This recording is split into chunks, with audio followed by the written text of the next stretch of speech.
Hello dear students.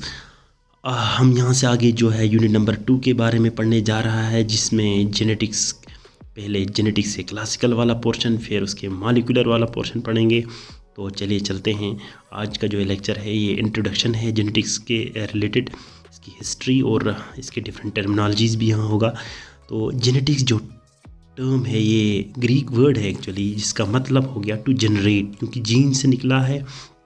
Generate मतलब हो गया जेनेसिस, मतलब जीन ही वो ब्लूप्रिंट है जिससे एक लिविंग ऑर्गेनिज्म की सब कुछ निकल के आता है। तो ये टर्म कॉइन किया गया था एक ब्रिटिश बायोलॉजिस्ट विलियम बैटसन ने 1905 में। हालांकि इस फील्ड में उस देर तक काफ़ी काम हो चुके थे ऑलरेडी। तो ये जेनेटिक्स जो है ये बायोलॉजी का एक सबसेट है, जिसमें हम स्टडी करते हैं हेरेडिटी और वेरिएशंस को। आपने अक्सर सुना होगा कि हम कहते हैं कि फ़लाँ का जो कान है उसके बाप जैसा है, या फ़लाँ का आवाज़ जो है वॉइस वोकल है ना, वो उसके दादा जैसा है। या हम आँख से रिजेंबल करते हैं कि ऐसा बताते हैं कि आँख जो है इसका, फ़लाँ का आँख जो है उसकी मम्मी जैसी है, या है ना, इस तरह से हम, या यूँ कहते हैं कि अपी सोशी दुखो अपो सोस दुखी शक्ल पो फिलान फिस्तान, यूँ हम कहते हैं शाहरुख खान का लड़का जो है वो उसके बाप से बिल्कुल मिलता जुलता है। तो ये एक रिजेम्बलेंस दिखाना ये क्यों होता है? क्योंकि ट्रांसमिट हो जाता है कैरेक्टरिस्टिक या ट्रीट्स पेरेंट्स से, किस में, ऑफस्प्रिंग में, या जनरेशन से जनरेशन में। तो इस मूड को या इस मैकेनिज्म को, जिसके ज़रिए एक ट्रीट जो है ट्रांसमिट होता है पेरेंट्स से हमें, हमसे हमारे बच्चे में, उनसे उनके नेक्स्ट जनरेशन में जाएगा। तो ये हेरिडिटी है, इनहेरिटेंस है। लेकिन इस दौरान बहुत सारे ऐसे ट्रेड्स होते हैं जो हमारे माँ बाप में नहीं होगा लेकिन हम में होता है। कुछ वेरिएशंस दिखाता है, डिफरेंस दिखाता है अपने, है ना, जैसे कि माँ बाप में नहीं, हम में है वो कैरेक्टर। तो ये कहाँ से आया? एक्चुअली ये जो है वेरिएशंस जो है ये दो तरीके से आते हैं। एक होता है हेरिडेटरी वेरिएशंस, दूसरा आता है इन्वायरमेंटल वेरिएशंस। ठीक है, हेरिडेटरी वेरिएशंस जो है इनको हम ब्लास्टोजेनिक वेरिएशंस भी कहते हैं। क्यों? क्योंकि ये वो वेरिएशंस है जो सेक्सुअल रिप्रोडक्शन के वक्त आता है, क्योंकि हम जो है अपने पेरेंट्स से through the course of sexual reproduction जो है प्रोड्यूस होता है। तो उस दौरान जब गेमेट्स बनेगा तो एक प्रोसेस होता है जिसको हम मियोसिस कहते हैं। तो इसी मियोसिस के क्रॉसिंग ओवर की एक फेज़ है जिसमें शफलिंग ऑफ बेसिस हो जाता है और नए नए combination with in the gene जो है बन जाता है। ठीक है, वही कॉम्बिनेशंस, वही वेरिएशंस फिर गेमेट्स तक चला आता है और गेमेट्स से उसके ऑफस्प्रिंग में आ जाएगा। तो यूँ यानी ये हेरिडेटरी वेरिएशंस जो है ये एक जनरेशन से दूसरे जनरेशन में चला जाएगा। ठीक है, ट्रांसमिट हो जाएगा। तो ये वेरिएशंस जो है ये कभी कभी तो ऐसे वेरिएशंस को हम कंटिन्यूस वेरिएशंस भी कहते हैं। ये कलर में हो सकता है, शेप में हो सकता है, साइज, वेट, स्ट्रक्चर, किसी भी बॉडी पार्ट्स में इस तरह से वेरिएशन आ जाएगा बहरहाल। ठीक है, तो इससे स्पेसिएशन नहीं होता है, कंटिन्यूस वेरिएशन है। ठीक है, ब्लास्टोजेनिक वेरिएशंस। तो कभी कभी सडन चेंज कभी आ जाता है, ठीक है, जिससे बिल्कुल स्पीशीज ही बदल के नया बन जाएगा। तो ऐसे केस में हम डिसकंटिन्यूस वेरिएशन कहेंगे, जैसे म्यूटेशन से आ जाएगा। ठीक है, तो वो भी हेरिडेटरी वेरिएशंस की तरह एक जनरेशन से फिर दूसरी जनरेशन में चला जाएगा बहरहाल। ठीक है, तो यूँ आप मान लो कि ये जो है हेरिडेटरी वेरिएशन जो है इवोल्यूशन में बड़ा रोल अदा करता है। दूसरा जो वेरिएशन है इसको हम कहते हैं इन्वायरमेंटल इंड्यूस्ड वेरिएशंस। ठीक है, या सोमैटोजेनिक वेरिएशंस। तो ये वेरिएशंस जो है ये सिर्फ आपकी बॉडी में आ जाता है, ये टेम्पोरल है, टाइम बेस्ड है। जैसे कि किसी प्लांट को आप लाइट की कमी में अगर आप उसको ग्रो करोगे तो उसकी स्टेम लेंथ जो है वो इंक्रीज़ हो जाता है, जबकि उसी प्लांट का एक सीड आपने लाइट में ग्रो कर रहा हो, उनकी जो हाइट है वो उतना बड़ा नहीं होगा एज़ कम्पेयर टू किस में, जो आपने एक अंधेरे में ग्रो किया और साइड में लाइट दिया ताकि वो लाइट को देख के उसकी स्टेम में इलोंगेशन आता है, जैसे एटियोलेशन वगैरह। ठीक है, तो ये क्यों आता है? क्योंकि ये एनवायरमेंटल इंड्यूस्ड है। ठीक है, ये नेक्स्ट जनरेशन में फिर नहीं जाएगा, ये यानी ये ट्रांसमिट नहीं होता है एक जनरेशन से दूसरे जनरेशन तक, ये उसी वक्त रहता है और वहीं भी वो ख़त्म हो जाएगा। यूँ अगर उस प्लांट को आपने फिर उठा के लाइट में चला दिया तो वो उस तरह की जो इलोंगेशन ऑफ स्टेम है वो नहीं दिखाएगा। यानी कि इस तरह से एक ऑर्गेनिज्म में इन्वायरमेंटल इंड्यूस्ड जो है वेरिएशन की वजह से फिनोटाइपिक प्लास्टिसिटी आ जाता है। ठीक है, हम फिनोटाइप्स कहते हैं ऐसे वेरिएशन को जो सिर्फ इन्वायरमेंटली इंड्यूस्ड होगा, जेनेटिक नहीं होगा, जीन के बेसिस पे नहीं होगा। ठीक है, तो ये दो वेरिएशंस है मेन। तो इन सब के बारे में स्टडी करने को हम बोलते हैं क्या, जेनेटिक्स। ठीक है, हेरिडिटी एंड। तो ये जो जेनेटिक्स है इसको हम 3 सबसेट में डिवाइड कर सकते हैं, ट्रांसमिशन जेनेटिक्स, मॉलिक्यूलर जेनेटिक्स और पॉपुलेशन जेनेटिक्स। तो ट्रांसमिशन जेनेटिक्स जो है इसको क्लासिकल जेनेटिक्स या मेंडेलियन जेनेटिक्स भी कहते हैं, क्योंकि ओल्डेस्ट ब्रांच है जहाँ पे हम जीन्स का ट्रांसमिशन एक जनरेशन से दूसरी जनरेशन में ये स्टडी करते हैं, सिर्फ फैक्टर्स या जीन्स का। तो ये काम ज़्यादा, क्योंकि शुरुआत में जॉर्ज मेंडल ने किया था, तो इसमें मेंडेलिज्म हम पढ़ते हैं या मेंडेलिज्म जेनेटिक्स भी कहते हैं। दूसरा जो है मॉलिक्यूलर जेनेटिक्स, ये एडवांस्ड है थोड़ा सा।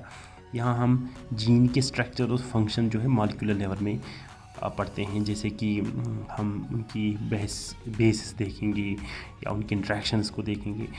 नेक्स्ट है पॉपुलेशन जेनेटिक्स। इसमें हम स्टडी करते हैं कि एक जीन की कंपोजिशन और उसमें क्या वेरिएशन है एक पॉपुलेशन के अंदर, क्योंकि एक पॉपुलेशन में भी बहुत सारे फैक्टर्स जो है वो ऑपरेट हो रहा था, जैसे नेचुरल सिलेक्शन है, जेनेटिक ड्रिफ्ट है, इनब्रीडिंग डिप्रेशंस है। तो ये चीज़ें जो है इसकी वजह से जेनेटिक कंपोजिशन या उनमें या वेरिएशन आ जाता है। ठीक है, इवोल्यूशन आ जाता है।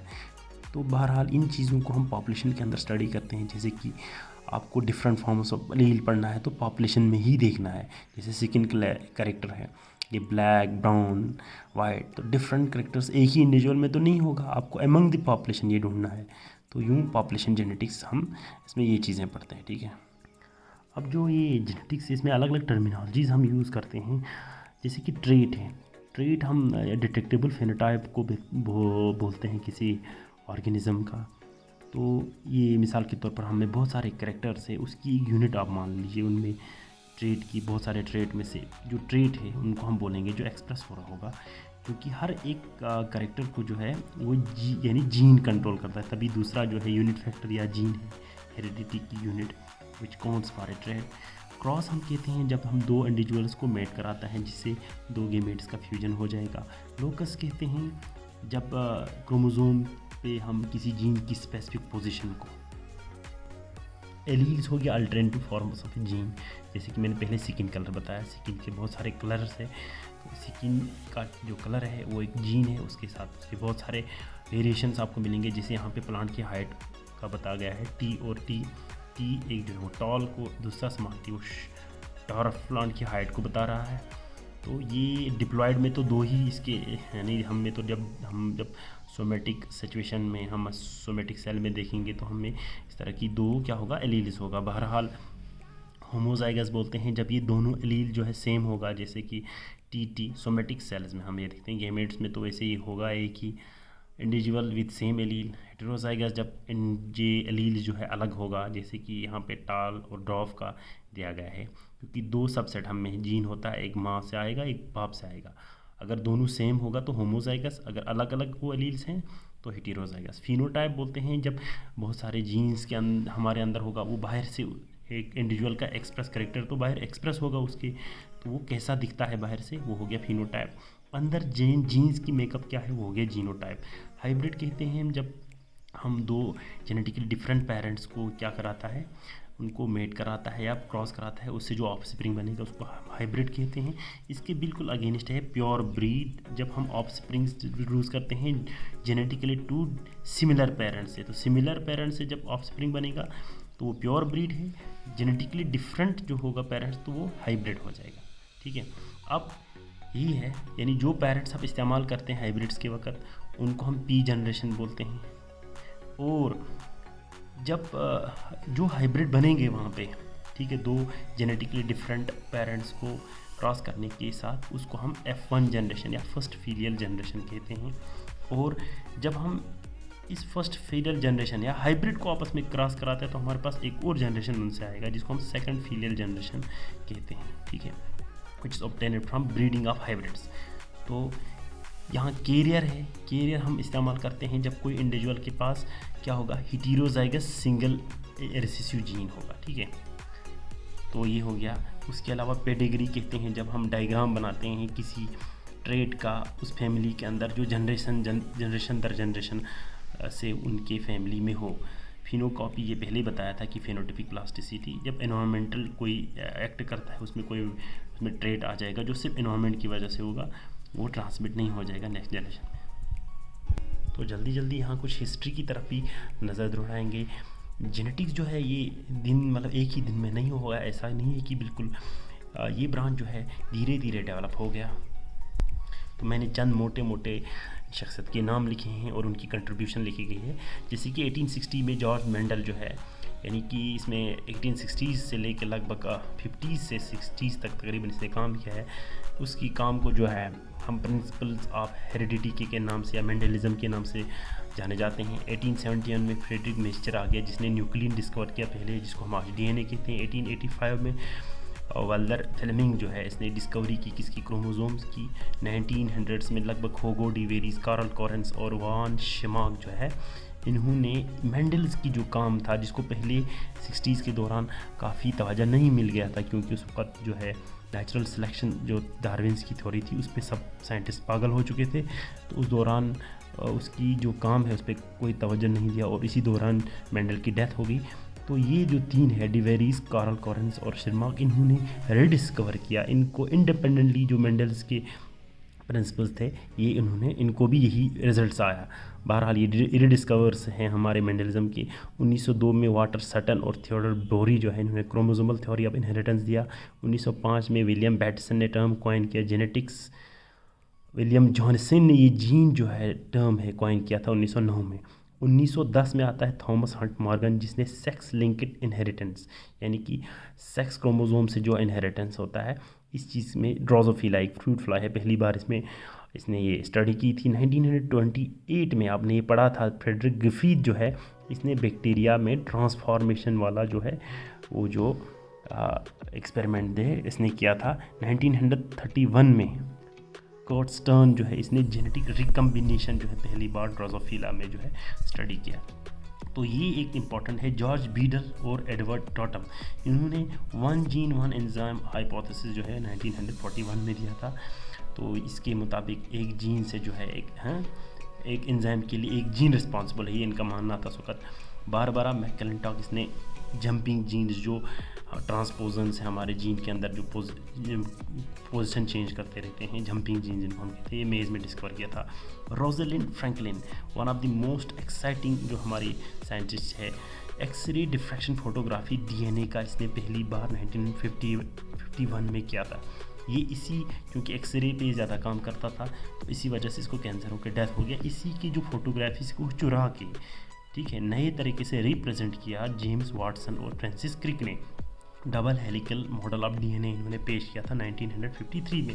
हालांकि इन्होंने जब ये डबल हेलिकल मॉडल पेश किया तो इसमें सारा जो काम असली था वो 1951 में रोजलिंड फ्रैंकलिन ने किया था। क्योंकि इसकी डेथ हो चुकी थी तो इसको नोबेल प्राइज़ पोस्टह्यूमसली नहीं दे पाया। इन्होंने इसकी साइंटिफिक वर्क को चुरा के नोबेल प्राइज़ इस चीज़ के लिए लिया था। बहरहाल आर्थर कॉर्नबर्ग 1958 में आता है, इसने आइसोलेट किया था DNA polymerase from E coli, ठीक है।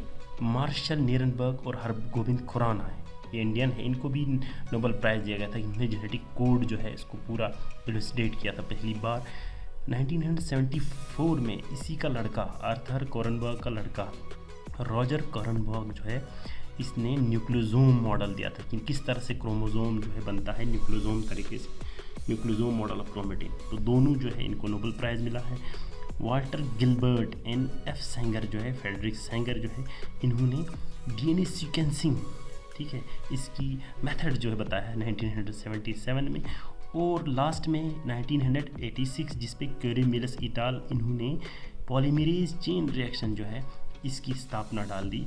क्योंकि ट्रैक पॉलीमरेज का इस्तेमाल करके, ट्रैक पॉलीमरेज मतलब हो गया थर्मस एक्वेटिकस पॉलीमरेज, ठीक है, एक ऐसा पॉलीमरेज है जो 80 डिग्री से ज़्यादा तक, 80 डिग्री टेम्परेचर तक जो है ये काम करता है। तो ये सबसे बड़ी डिस्कवरी थी जेनेटिक्स में, जिसकी वजह से एक रिवोल्यूशनाइज्ड हो गया, ठीक है, पूरा जो जेनेटिक्स। बहरहाल ये हैं हमारे कुछ हिस्टोरिकल मोटे मोटे शख्स और उनकी कंट्रीब्यूशन जेनेटिक्स फील्ड में। तो आज के लेक्चर में बस इतना ही, कल हम पढ़ेंगे इंशाअल्लाह यहाँ से आगे।